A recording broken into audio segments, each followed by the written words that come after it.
It was a hug that caused some in the room to gasp, others to sob, and sent shockwaves around the world.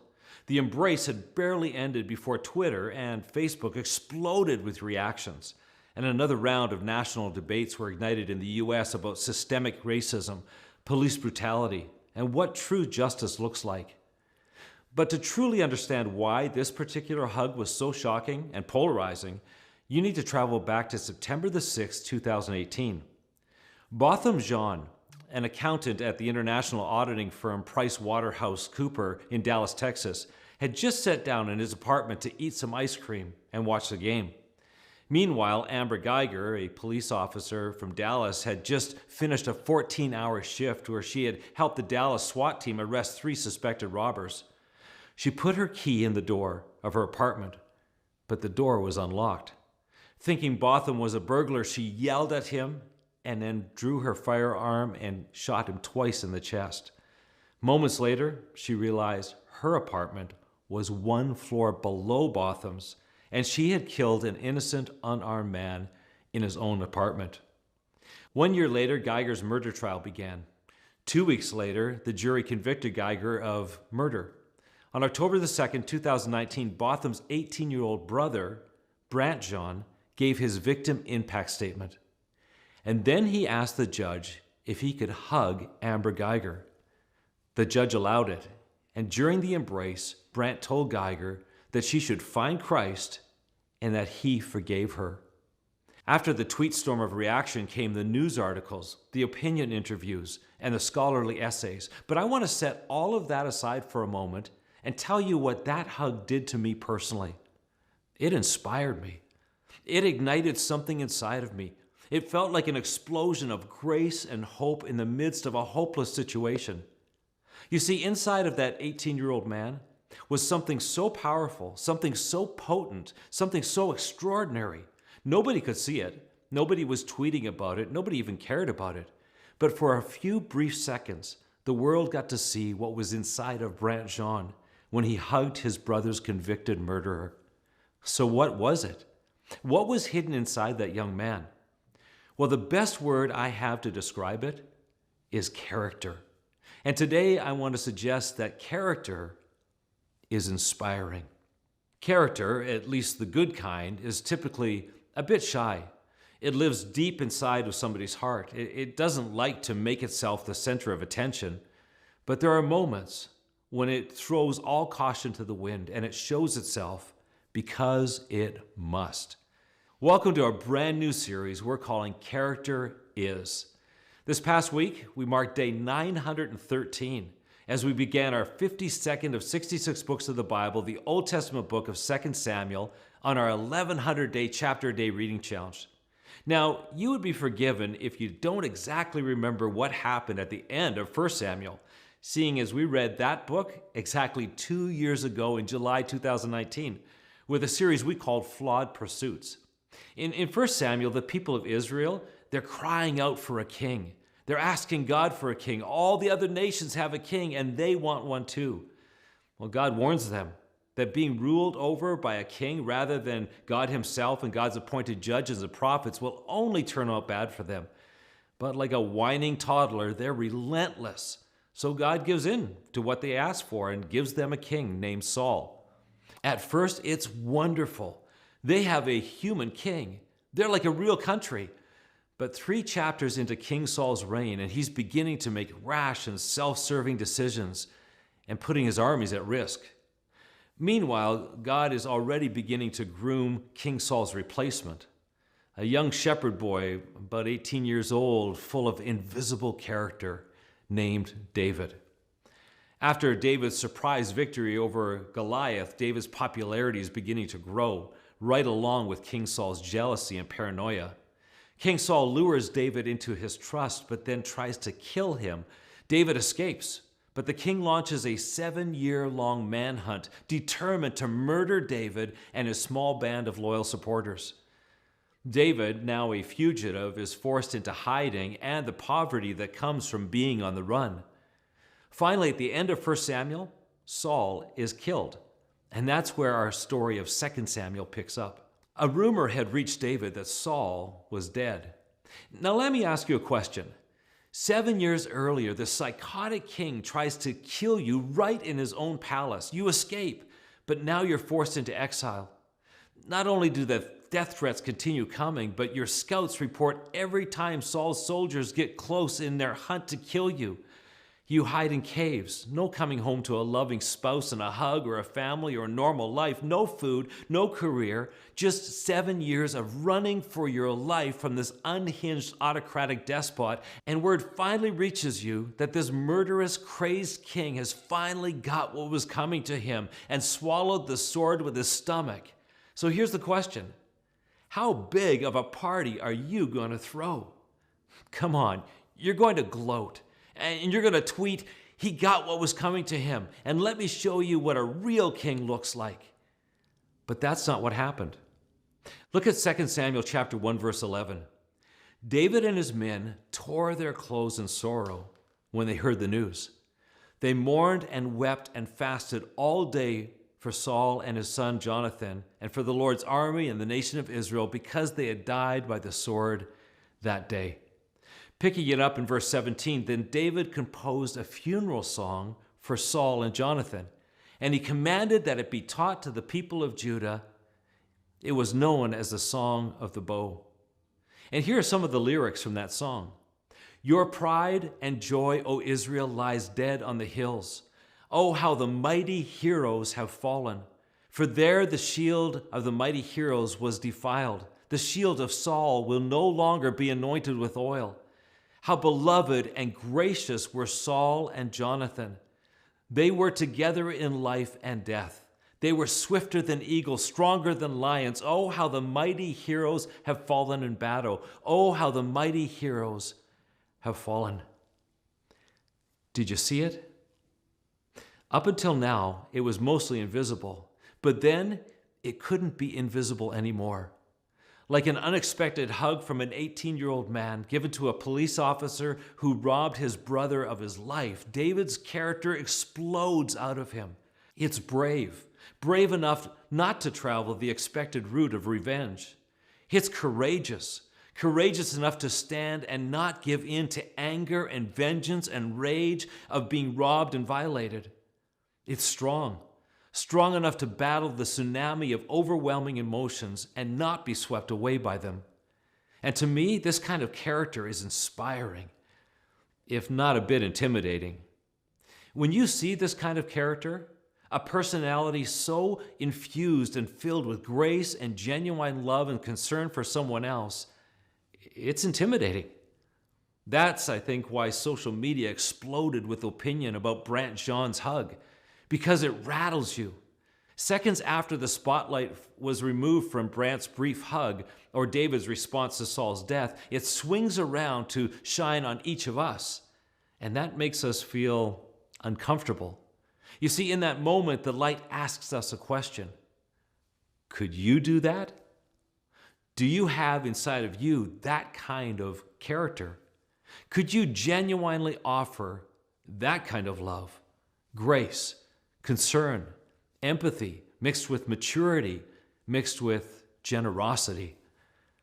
And most of us would have to answer, no. I'm still choking on my anger. I'm still gagging on my desire for revenge and justice. You've probably heard character defined this way. Character is who you are when no one is looking. Now that's a great definition, and we'll probably revisit that a little later in David's story. However, I think I have another definition that's a little closer to the aspect of character we're studying today. Character is how you treat those who can do nothing for you. I know. Just sit with that for a moment. Character is how you treat those who can do nothing for you. Anybody could have stood on the steps of that courthouse in Dallas and said, I hope that woman rots in that jail cell. The systemic racist organization she belonged to trained her to shoot first when she sees a person of color. She stole my brother's life, and I want her life stolen. Anybody could have stood on the hillside in Israel and said, good riddance, you tyrant. You are one corrupt, sick excuse for a king. You deserve to be buried and forgotten. But true character, the kind that is deep and weighty and substantial and authentic, it says, justice is important. But this moment, right now, isn't about sticking it to another person and rubbing salt in the wounds. I know this person can't offer or benefit me anything, but it's not about that. This moment is actually a showcase of what's inside of me. And what's inside of me isn't gloating. It isn't revenge. It isn't self-promotion. It isn't opportunism. It isn't political maneuvering. It isn't anger or pride or payback or retaliation. So Brant John hugs his brother's murderer in open court. David mourns for the death of Saul and for Saul's army and for the nation that has just lost its first king. And to make sure everyone understands what they've lost, David does what David does so well. He writes a song in honor of Saul. In a few moments, I want to tell you the story of my own encounter when I was surprised by deep and authentic character in someone else. But before I do, let's take a few minutes to worship our God, who, although we have nothing of significance to offer him, he loves us so much and is the very light that pierces the darkness. So earlier this week, as I was driving and running some errands, I was listening to the radio, I was listening to CBC, and it came top of the hour when it was time for the news. And later on in the news, there was this short interview with somebody. And I was so overwhelmed by what they had to say, I nearly had to pull over. They were using phrases I had never heard anybody use before, or words being put together, but it wasn't even that. It was the character I was sensing in this person. So as the week went on, I just could not shake this woman's voice in my head, the phrase that she said, the invitation she made, and the sense that I had encountered deep character even for a few seconds.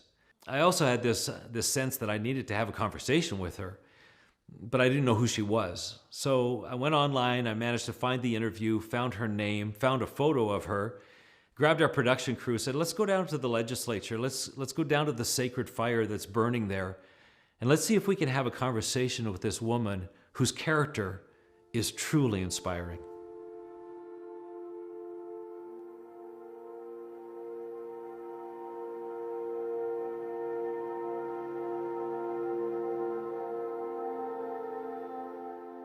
My government name is Alma Kakagepenes, and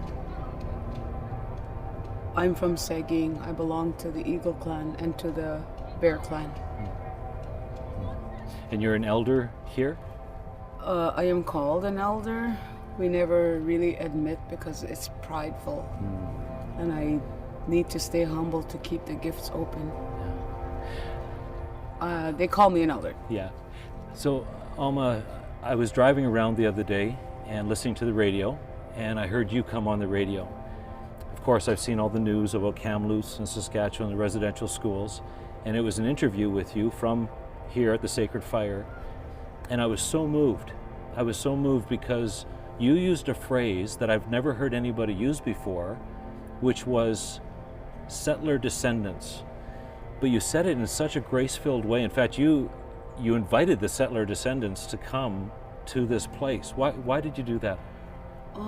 The morning I got the news and it started circulating, I was instantly triggered back to the day of the school and all the actions that were done on me by adults who were supposed to educate us. And I was severely triggered. I laid in bed for days and cried until the youth leaders, this is a youth-led movement here, and they asked me, because my bundles are intact and I've recovered some of my language, 215 were my babies too. And as soon as I heard it was on a residential school ground, I was triggered back to my days.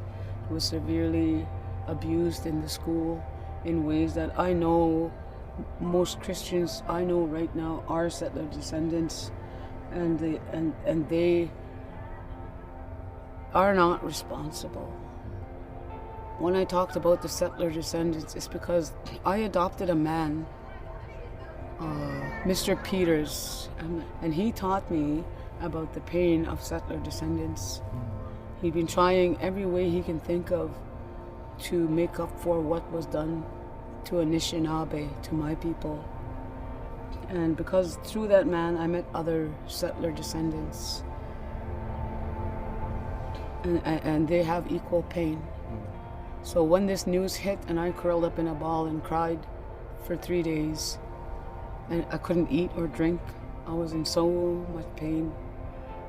And I became even suicidal that third night, until 2 youth called me and said, "Hey, Alma, let's have a healing fire." Everybody in my ceremony circles has known me as a fire keeper. And keeping the fire is my job, has been my job since I was 4 years old. Anishinaabe, we have 4 sacred laws. You have 10 commandments. We have 4 sacred laws. And they are faith. You have to have rock hard faith. The way you do, I see it in your eyes. We have to have faith. We have to be kind. We have to use caring and sharing. And ultimately, most, we have to be honest. When I'm honest, I think bad things were done to me, and a whole bunch, and that what happened in Kamloops is just, this is happening now. It isn't in some distant past, it's now. And it's a wake-up call. We all need to get together now and cause a path of healing. So you don't have anger towards the settler descendants? If my grandfather did something to you, why am I responsible? And so I turn it to them. My grandparents made mistakes too, and my parents, they were wounded from the residential school. I learned through ceremony to forgive it. I danced for 12 years under the Sundance tree. That is a very strong, powerful ceremony. So you're saying, you mentioned earlier, you said I'm a woman of character. Well, yeah, when you go to the Sundance and sacrifice yourself, you develop the character. I'm Eagle Clan, and of the teachings we have, of the clan teachings we have, Eagle represents love. You have to carry love teachings. So every time the news breaks of another residential school and the unmarked graves, as a settler descendant, there's a wave of fear and guilt and unsettledness that happens in me. And I know the trauma. I've seen some of the trauma that happens in the indigenous people. What's it going to take for this reconciliation to become real? Before any nation can reconcile, one has to come to the other and say, "I'm sorry I stepped on your toe. I take accountability." And then the other person doesn't feel so bad about being, and I think that was my healing. Because there were actually ministers who came and cried to me. They recognized me as one of the leaders of the people. First, I have to come and say, "I'm sorry," which I'm talking nationhood, not just personal. Is that the Prime Minister? Is that the Pope? Is that priests? Is that nuns? Is that me? All of them. Yeah. You didn't do it and your church didn't do it. But the churches that did is a matter of record. It's in the record somewhere which church was in each area doing what they did. And everybody's holding I've noticed, are holding Catholic Church responsible. But it wasn't just Catholic, there were other orders. And I think that each order in the records would be, if they really want to cause a reconciliation, they have to have the truth. Does it mean anything when I come to a place like this and to someone like you and say, "I am so sorry. I wasn't there. I know it wasn't our denomination, but I am so sorry that this happened to you and your people." Does that mean anything? It means to me, when they talk, the general public, we talk about intergenerational trauma. It's not just from the people who suffered in those schools and their descendants. It's from the ones who did it. They look at themselves, "Well, geez, I'm Blue Eyes too. I'm the Light Eyes Nation too." And a good heart feels guilt, is what I think. And so I ask people to, yes, take that and say, I've benefited from this system and we need to change it because it's hurting somebody still. Not only did it cause Anishinaabe, Inuit, Eskimo, and Métis to suffer, it caused their descendants to feel so ashamed of being the light-eyed nation. And I can't hate, not just because my sacred bundles say I should walk a certain way. I was created this way. The Creator, since I was young, gave me a spirit that forgives. Will get angry and hurt, but forgives in the end. Does it mean anything when organizations put a plaque up that says, we recognize that this is part of the... It means a lot to me. Really? Yeah. The treaties, treaty acknowledgement. Treaty acknowledgement. The Treaty 1 was signed by my great-great-great-great-grandfather. It makes me feel better to hear the other nation is saying, we did wrong. And you're asking too, what can we do to make it better? How can we help? Because now everybody knows, and because of the 215 children, I think it's okay. I don't think God would get mad at you if you came to the fire and offered tobacco. I don't think they'd get mad if you came and sang your hymns here. That's what the reconciliation is. We should all allow each other the beliefs with respect. And I respect that people believe in Christ. Yeah, miigwech. And I respect that you were here first, your people were here first, and there was a treaty made that was not fair at all. And there was many wrongs that were done, and that wasn't that long ago. That was only... That's 1871. Yeah, it was not that long ago at all when you look at history. They were starved. Yeah. That's the truth. Yes. They were starved. That's why they signed it. I've done a little bit of study to know that there was many wrongs done, and again, to be a descendant of that, there's something we need to own. Absolutely, and there needs something we need to voice. Please don't beat yourselves up. No, but it hurt me so much to see her cry. Yes, but there's freedom that comes by confessing and owning it. Bingo. Right? And then, that's what I meant, the truth and reconciliation. Yeah. Tell the truth. Yeah. Now let's reconcile. Thank you so much, Alma, for having this conversation. And I will say it again, you are a woman of deep character, and the grace that you extended, even through that radio interview, and the grace you extended now is powerful. And it is just such an invitation to reconciliation. And I love it. I love that you've taught me how to hug in your way, and we've had this conversation. Thank you. Yeah, you're welcome.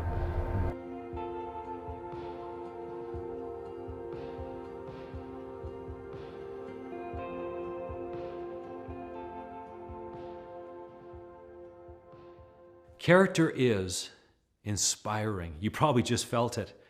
Character is how you treat those who can do nothing for you.